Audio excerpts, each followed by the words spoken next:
fascinating guests who are going to tell us a lot about what it is we can expect from parliaments and how parliaments actually make COP matter. Today, we have the company of my dear Sahar, who comes from the Ubuntu initiative. She's going to tell us all about it, and we're going to hear about why financing is important in terms of making parliaments do what they need to do to initiate climate action. My name is Nikhil Yadis. I am your moderator today, and I'm going to pass over the floor to you. Thank you so much. I'm so happy to be with you today, and thanks for Globe to bringing all the parliamentarians together and give us a platform to have a voice. My name is Sahar Al-Bazar. I am the Deputy Chair of Foreign Affairs Committee at the Egyptian Parliament, and I'm currently leading an initiative for Global South. It's called Ubuntu. Ubuntu, it's a phrase coming from South Africa, which means I am because you are, because climate change impacts, it doesn't differentiate between people or nations or countries. We are all going to have equally damaged, but of course, some of the global south countries are more vulnerable for the impacts. That's why we're bringing all the global south parliaments, the young parliamentarians from Latin America, Africa, Asia, to come together in one platform called Ubuntu Initiative, and I'm happy to talk about it more with you today. I'm very happy to have you here. We're all very happy to welcome you here. Thank you. You know, I grew up in South Africa in that time of the transition from apartheid. Yeah. And Ubuntu was a very important concept of African justice because it really, for us, not just I am because you are, but what I do to you, I do to myself. Yes. And that was the concept upon which the Truth and Reconciliation Commission was built to allow for forgiveness to move forward. Yeah. So in terms of climate change, how does that actually become part of what you're trying to initiate? Yeah. How do I help myself to help you? Yeah. So, in our initiative, we are trying to talk to the global north and build the bridge saying that whatever we do to ourselves and whatever you do to yourself, it will impact each other. So let's be cautious about what we are doing in terms of industrial activities, in terms of climate action. So we need to be aware of what we are doing and how we are impacting the other partner in the world. So definitely there are many countries that their industrial activities have damaged the climate change more than other countries. That's why Global South is. Can you hear me now? Okay. Oh, Sure. okay. Could I ask you to come sit forward so we can like mitigate? Oh, Yeah, okay. I and will raise my voice. we'll project as well. Yeah. Sure, no, I know. A lot of noise pollution. Noise. Yeah. Turn the mic on. No, the mics are on. The thing is, they are silent mics, and this is a problem we've been facing during this whole thing. The mics are just for that. Yeah, but we will raise our voice. But we'll project. Thank you so much. Sorry about that. Anyway, so Yeah. you were saying. So I was saying that countries needs to be more aware and cautious of their impact on climate action and how they impact other countries and nations. So in Ubuntu, we're trying to talk to the global north and work together on climate financing because the developed countries have promised certain budget, which we all know the $100 billion, and it never fulfilled every COP. We never reached the amount. And because this is not happening, we're trying to find alternative ways of financing. So we're trying to involve parliamentarians from global north to advocate to their governments to talk about the bilateral debts and the multilateral debts. So we can use this money in debt swaps and in debt service suspension. And when we do that, the global south countries can use this extra money in their budgets to work on climate adaptation, because our countries are burdened by debts, and they have also priorities to their citizens. The health issues, education issues, a lot of needs that we need to fulfill. And now, because of COVID and because of the conflicts around us, it's taking a lot of our sources, and we need to try to work together with the global north to find a way that our climate adaptation projects can be financed with other ways than the promised budgets that it's never fulfilled until today. But to understand clearly, so there's two concepts here. The one is the debt forgiveness, so that debt burden, It's not forgiveness. not debt forgiveness. Yeah, okay. it's in the multilateral, they lend you the money and they ask you to pay it, and then pay the interest and pay service of the debt. Okay. So we're trying to ask for suspension of the service of the debt for a the couple of years. interest. Yeah. Okay, suspension. A suspension But for a then pay couple it of later? years. Yes. Okay. And like give us like 5-10 years break, and this money we will use it conditionally on climate adaptation projects. So for example, in reports, Africa continent by itself, it needs like $70 billion around, or 70-80 billion dollars for climate adaptation every year, and they pay debt service only $90 billion. So if we just get a break, couple of years, we will catch up in our work of climate adaptation. So that's what we're asking for, because we definitely understand that the lending countries also have liabilities and they need their money back. So we will give it anyway, but just give us a little of a financial or physical space. But this is over and above the money that is expected countries to receive for loss and damage and adaptation and mitigation. It's parallel. Parallel. Yeah. So you have alternatives. Okay. So thankfully now in last month in October, during the annual meetings, the IMF, thankfully, they announced that they are going to decrease or reduce the service of the debt with 36%. Of course, we've been calling, as you know, we're calling on a suspension, total suspension for a few years. But having it reduced, it's a way forward, and it gives us a little bit hope that we should continue advocating for more, because, for example, in Egypt, 36% represents $80 million over 6 years. So, $800 million over 6 years. So $800 million over 6 years, it's not really enough for what we need to do for projects, but it's a good step. What do you need though? You say it's a good step, but how much is needed? We need a full suspension for few years, like 5-10 years, and then we will pay it back. And it can be conditional. Like, for example, if it's a bilateral, me and Cyprus, for example, I can say that, okay, Cyprus, give me a break for 10 years. I will use the debt service between us, or the debt interest between us, that I will be doing climate adaptation projects, renewable projects, solar farms, wind farms, you name it.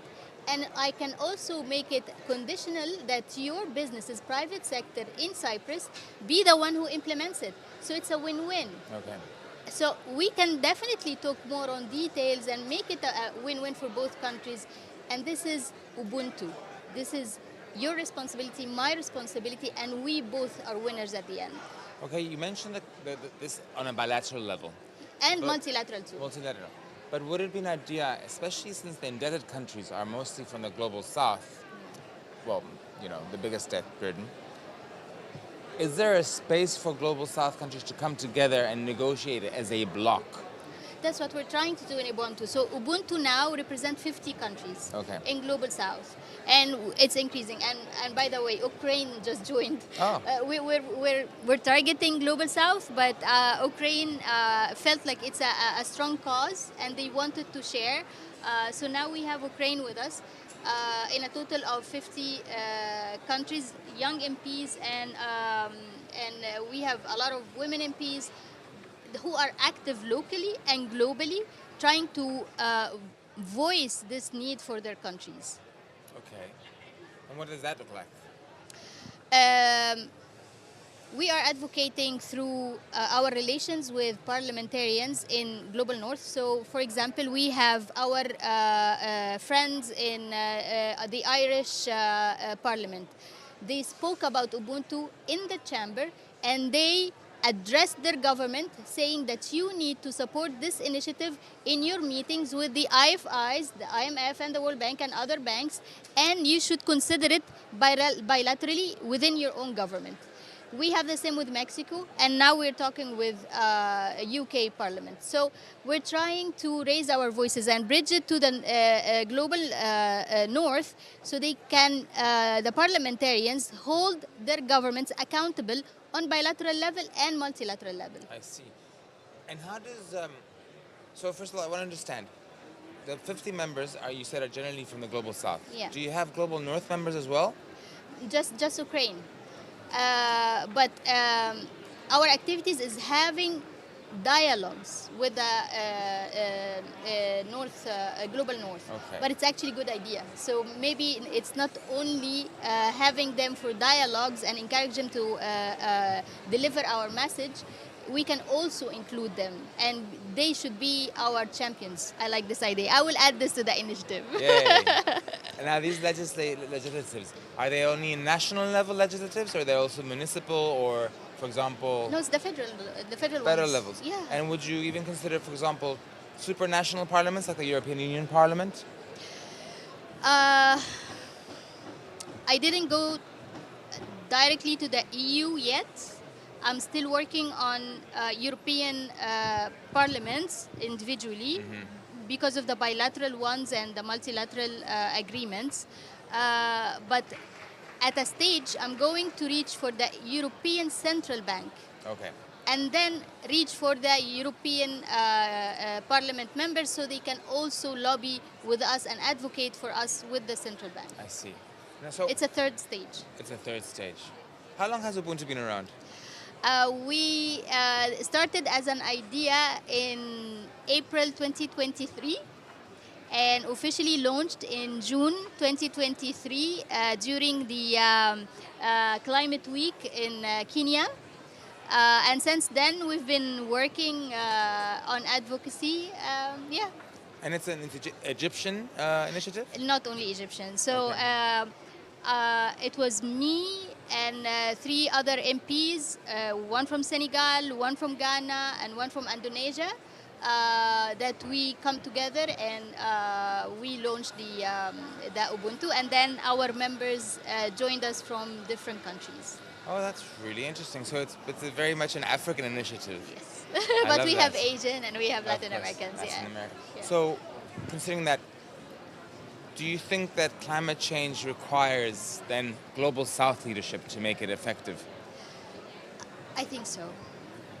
We need to make sure that Global South have voice, and it should be represented in all platforms. Yes. And it's not only heard; it's heard, actively listened to, and there is an action in place taken because of this voice. Because sometimes you join platforms, you state what you want, and then they clap and say, yeah, see, we are listening to Global South, and that's it. Check the box. We don't do that. And we don't need that. We are in a critical stage in our time.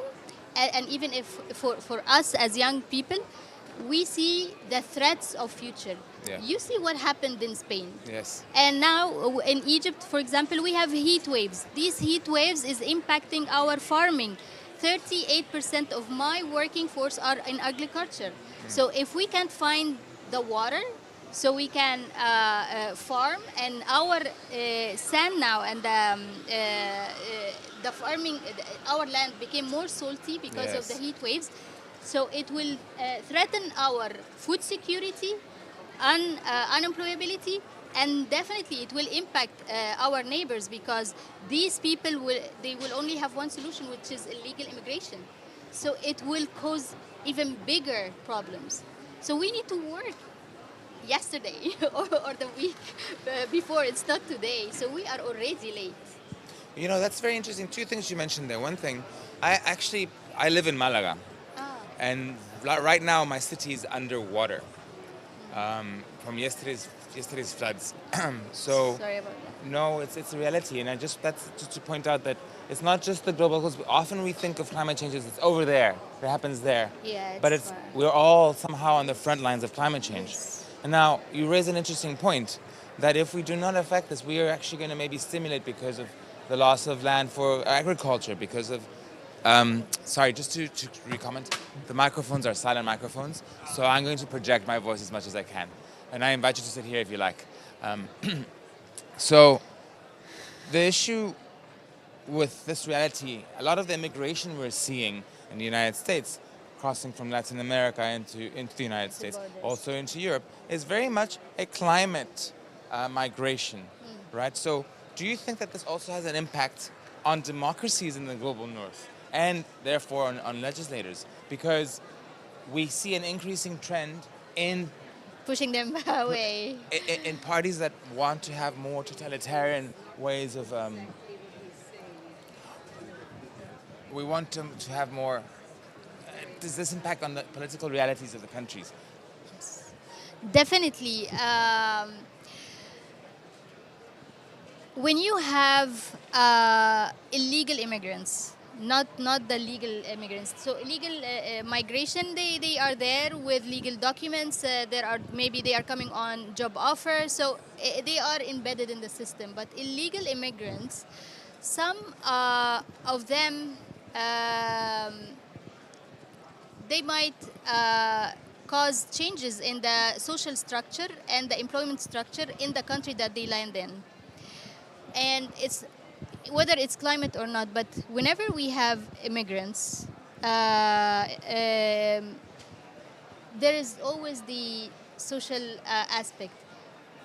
There, it's in some of the human beings are not so graceful and accepting that to have more people in their countries, they have their own biases, that you are coming to take my job, you are coming to raise the rents for my apartments, so now I cannot find apartment to rent, I cannot find a job, and this will create conflicts between the citizens and the immigrants, and definitely overall it will be causing social instability in the country.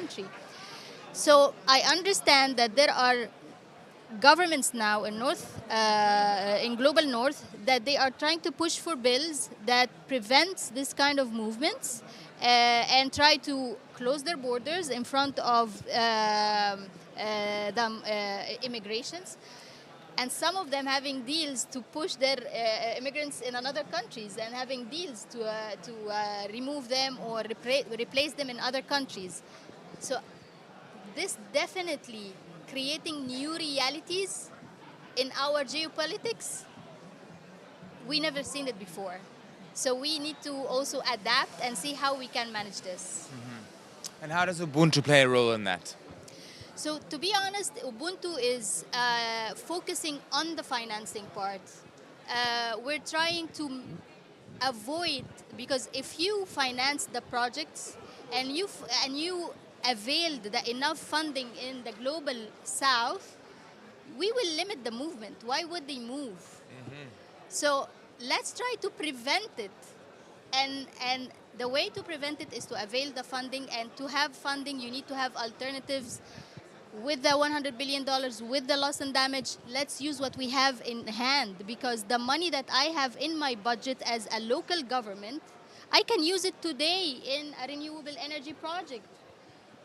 And I shouldn't wait for the commitment to be met every year, or the negotiations that we have for loss and damage. And you have like big countries that they only put like 10, 20, 12 millions in loss and damage. That's not a good sign of seriousness. But when you talk about debt swaps, this is agreements that is signed. This is money in hand. I can use it today, and I can make the changes today. Yes. And what of all this financing you're speaking of comes from governments, from other governments, global north governments Yes, mainly. yes. What about the private sector, and what about sectors like the fossil fuel industry or the aviation industry, Yeah. who are part of the problem contributing to climate change? Yeah. Should they also be participating in this financing? Uh,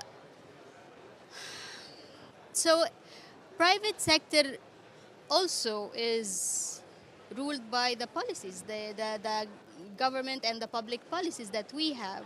So again, we need to have the regulatory framework that help them to transit to green energy. But this is also, it's not easy. When you find global north trying to push global south to have the transition as soon as possible, this needs also financing. I'll give you an example. Like, for example, Egypt is one of the countries that export a lot of fruits to Europe. And some of these fruits are frozen, and it needs to fly to Europe with planes, not with ships.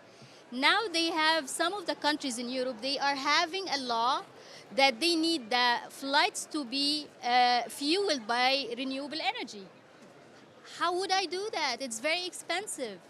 So it's not realistic. When you put such laws, it's not realistic. You're not getting my fruits. You can get my fruits from anywhere else. But if you didn't get my fruits, where should my people work? And you are causing unemployment in my country, and therefore you're not getting fruits, you're getting illegal immigrants.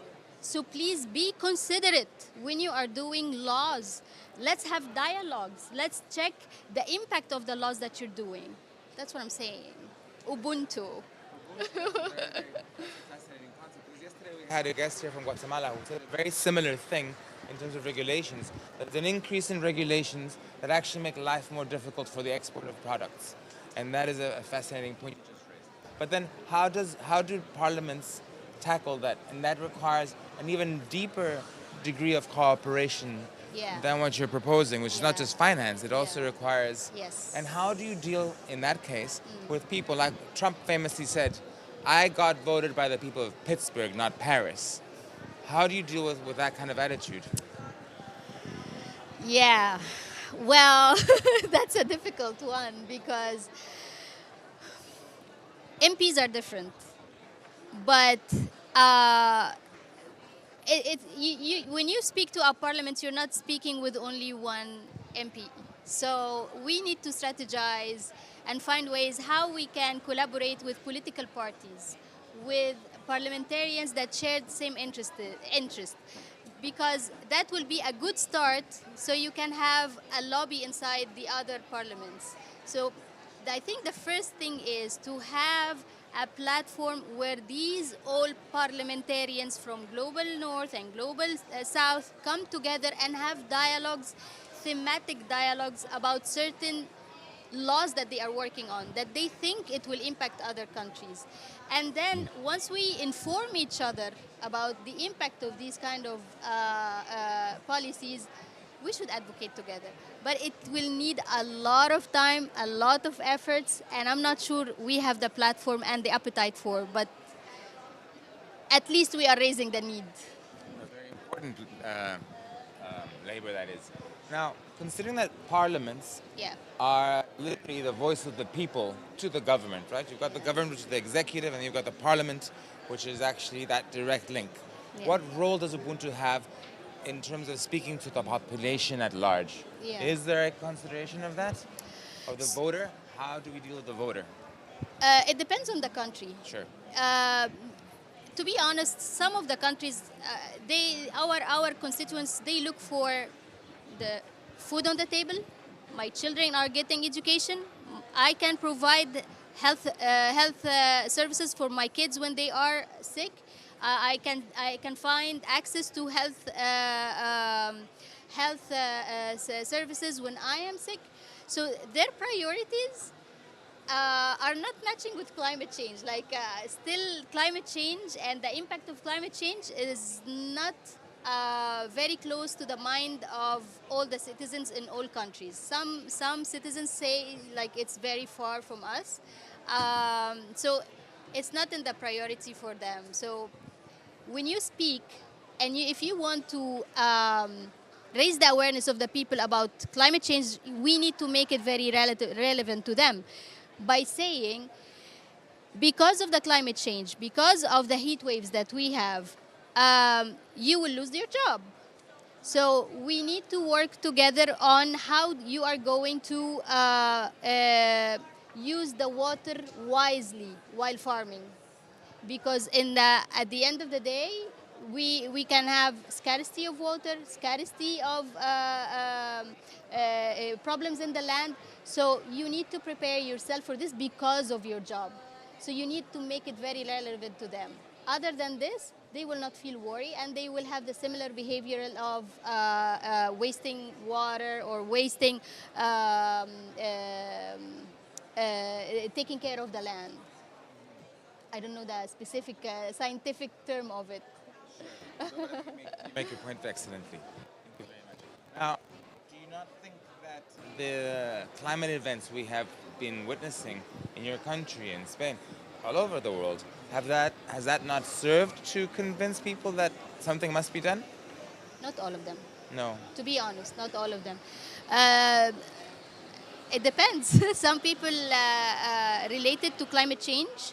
Some people say it's it's destiny. That's what's happening. It's nature. That's what's happening. We need to live through it, and we need to find push our governments to find ways on having better streets to help in absorbing the extra water or whatever. But they do not link it to climate change. So, because some people really seriously they think climate change is like a myth, and they are not believing that it's reality that we're living in, unfortunately. But that needs, of course, global awareness. It's not only on a local level. Have you seen the video of Leonardo DiCaprio, Don't Look Up?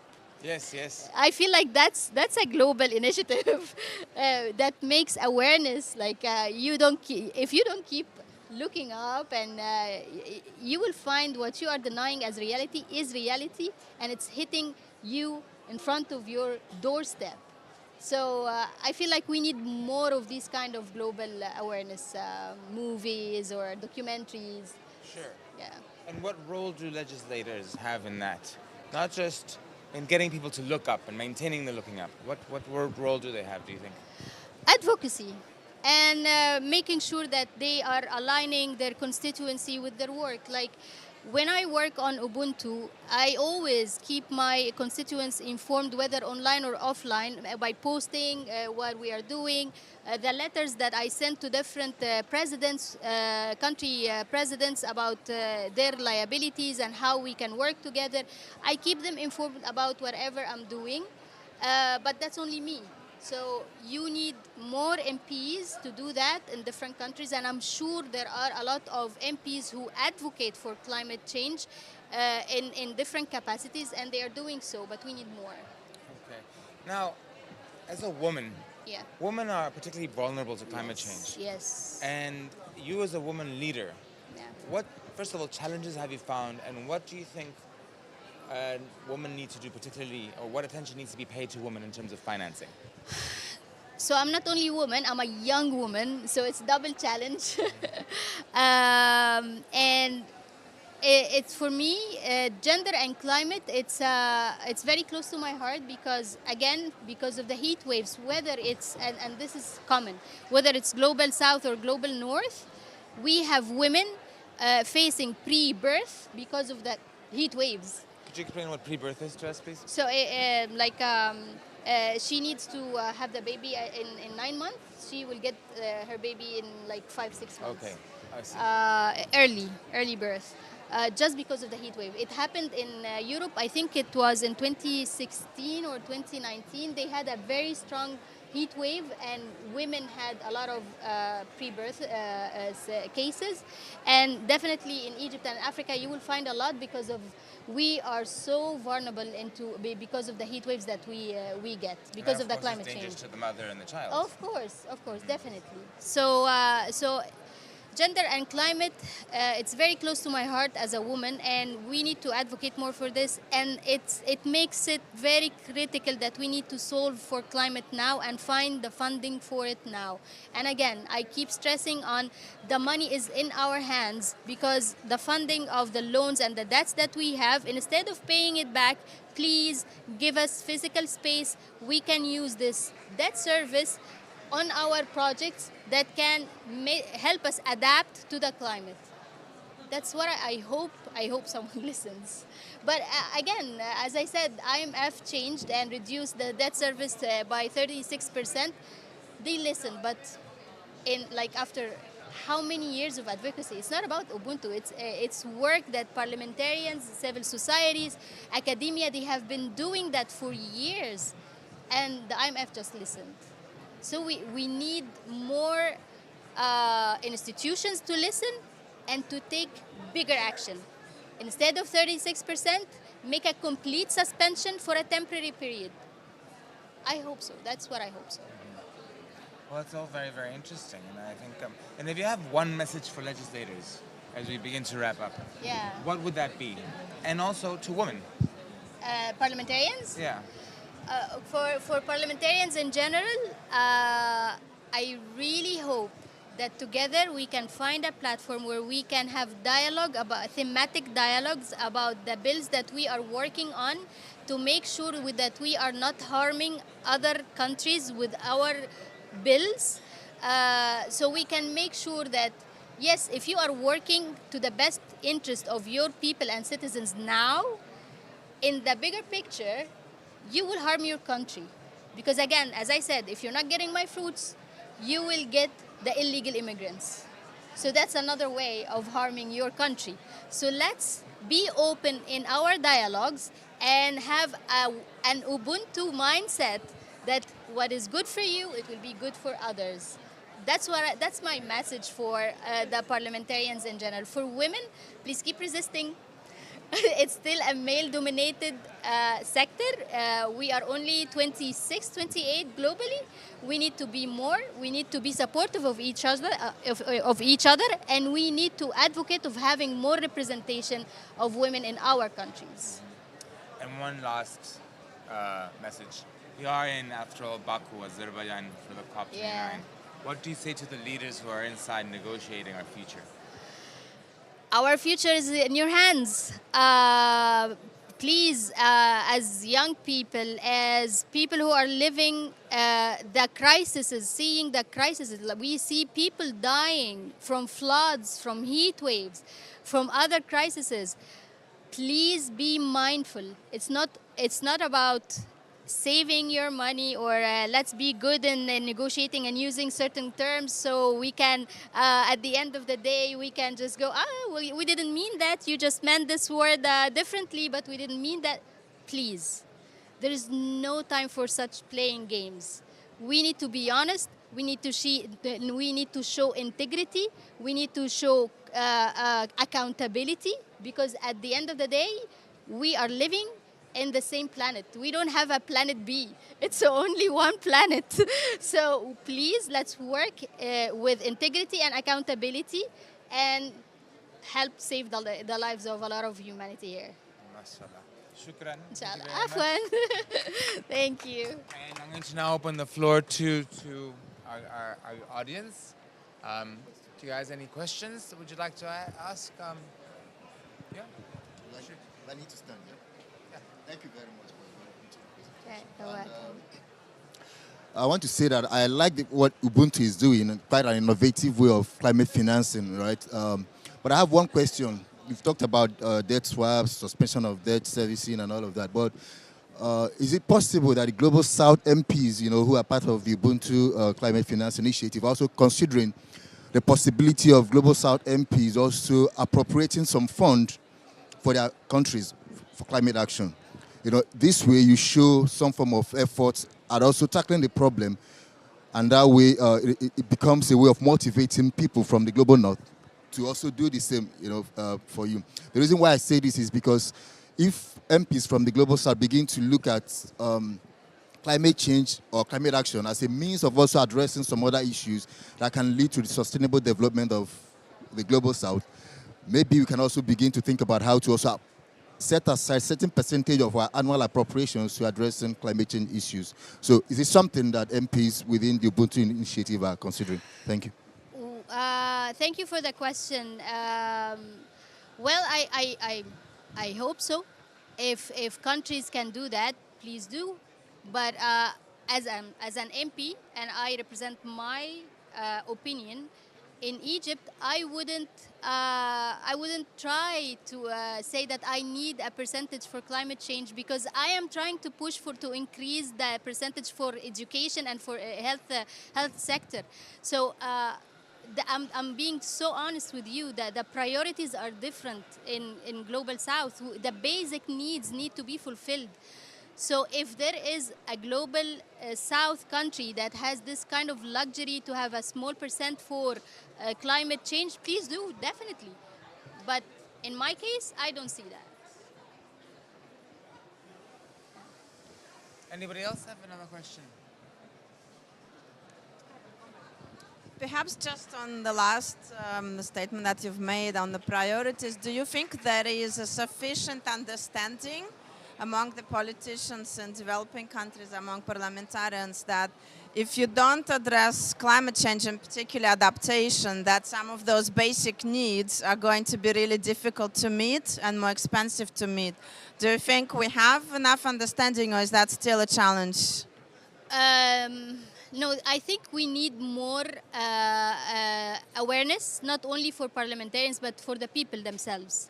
And that's the role of international organizations, because they are the ones who have the budget to have educational and advocacy campaigns that can help people to relate their basic needs with climate change. And it will take years, to be honest, so that you can see behavioral change. But at least it's a good point to start. So yeah, that's my answer. Yeah. So mine is more a comment than a question on this issue of, budget for climate change. People find that hard to grasp, but the other side of the coin is air pollution, because the same carbon emissions that are driving climate change are also making air pollution and environment worse. So, that is something that many, many countries are putting budget to, and is easily understood in the link with health, in the link with the economy, and in the link of transitioning to renewable energy, to cleaner fuels, to decarbonizing transport.